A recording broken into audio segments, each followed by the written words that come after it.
오늘은 백서에서 하나의 브랜드가 된 비트코인에 대해서 얘기하려고 합니다.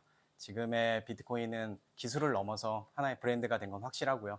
그래서 비트코인의 어떤 서사를 보면서 우리가 비트코인이 어떻게 가치를 갖게 됐는지 이런 이야기를 해보려 합니다. 2008년 8월에 비트코인이 처음 세상에 공개가 됐고요. 그건 9페이지짜리에 구성된 단순한 백서였습니다. 이 백서만 봤을 때는 이게 비트코인이 어떻게 자산이나 브랜드로 커갈 거라고는 아무도 예상하지 못했습니다.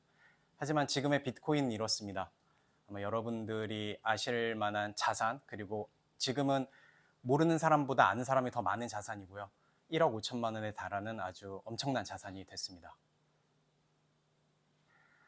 창업자도 되게 불분명했고 실체도 없이 혼자 스스로 성장한 브랜드였습니다. 하지만 대중은 이름을 기억했고요. 가치를 지닌 존재로 인식했습니다. 저는 비트코인이 그래서 브랜드 없는 브랜드라고 생각하고 있습니다.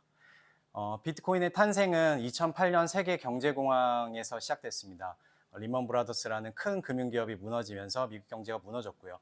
그래서 미국 정부는 화폐를 많이 뽑아내면서 인플레이션을 얻게 됐죠. 이런 모습이 그 대중들에게, 국민들에게 기존 금융의 불신을 얻게 됐습니다. 그래서 나온 게 이 비트코인에 대한 제안이었습니다. 탈중화하고 그다음에 신뢰 없는 거래고 이런 제안은 단순 화폐가 아니라 어떻게 보면 새로운 제안이었습니다. 비트코인의 초기 가치는 이러했습니다. 채굴을 한다고 하는데 이 채굴을 위한 필요한 시간과 그리고 자원, 그래서 시간, 전기, 컴퓨터 등이 다였고요. 하지만 최초의 실물 가치로 인정받는 시기가 있었는데요. 이건 바로 2010년에 10,000 비트코인을 피자 2판으로 바꾸는 사례였습니다. 이건 비트코인이 세상과 연결된 아주 역사적인 순간이기도 했습니다. 이 가치가 확산되는 순간들이 있었는데요. 먼저 키프로스 정부가 금융위기에 대응의 목적으로 국민들의 예금을 동결하고 몰수하는 사건이 있었습니다.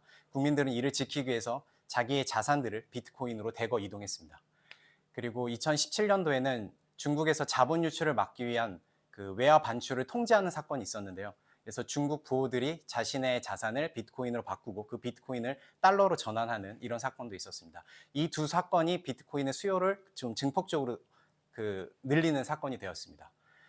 이렇게 수요자가 늘어나면서 거래소도 같이 늘어났고요. 누구나 쉽게 사고 팔 수 있는 유통 인프라가 구축하게 되었습니다.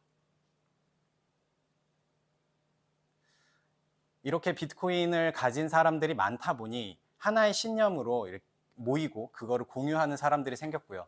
이런 사람들이 모여서 네트워크를 구축하고 커뮤니티를 만들고 그거는 하나의 팬덤으로 연결이 됐습니다. 비트코인의 가치를 증명하기 위해서 도전적인 실험들이 좀 있었는데요. 첫 번째로 페이팔은 자신의 페이팔을 통해서 비트코인을 구매할 수 있게 했고요. 테슬라 또한 자사의 자동차를 비트코인으로 구매할 수 있게 했습니다. 그리고 이게 어떻게 보면 되게 역사적인 사건입니다. 비트코인 ETF 승인을 하게 된 건데요. 2024년 1월에 어떻게 보면 제도권에 들어와 있는 투자 자산을 인정받게 된 거죠. 상위 12개 운영사 기준으로 17조 원에 대한 자산이 들어왔습니다. 비트코인뿐만이 아니라 다양한 암호화폐들이 일어났고 그로 인해서 다양한 사업들이 일어나면서 제도권에서도 이제 이거를 그냥 놔줄 수는 없었고요. 그래서 다양한 제도에 대한 정립도 필요했습니다. 그래서 비트코인의 가치를 만드는 건 기술이 아니었고요. 그 기술을 지지하고 확산하는 사람들에서 일어났습니다. 비트코인의 서사는 유통 그리고 팬덤 제도와 합쳐서 차곡차곡 쌓여서 이런 가치를 만들었다고 생각합니다. 그러면 이 비트코인의 가치를 만든 요소는 무엇이 있었을지 생각해 보면 탈중앙화와 신뢰 없는 거래라는 반복적인 메시지를 전달을 하고 그 메시지에 긍정적으로 반응한 사람들이 커뮤니티에 모여서 이야기를 나눴던 거죠. 그거는 단순한 소유자가 아니라 비트코인의 동반자였던 거고요. 그들이 모여서 새로운 정체성을 만들고 그거를 더욱 단단하고 확고하게 만들었습니다. 그리고 그들의 영향력은 오랜 시간 동안 꾸준하게 대중들이고 세상에 전파하게 된 거고요. 그리고 여기서 가장 중요한 한 가지가 더 있습니다.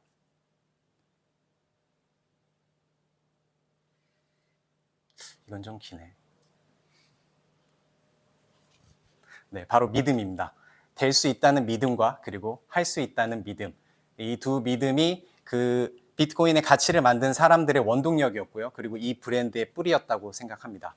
저는 위픽이 이런 믿음을 기반한 마케터들의 어떤 플랫폼이 됐으면 좋겠습니다. 그리고 여러분들도 저와 같은 생각으로 이렇게 서비스 기획이나 이런 걸 많이 만들어 주셨으면 좋겠습니다. 이상으로 발표 마치겠습니다.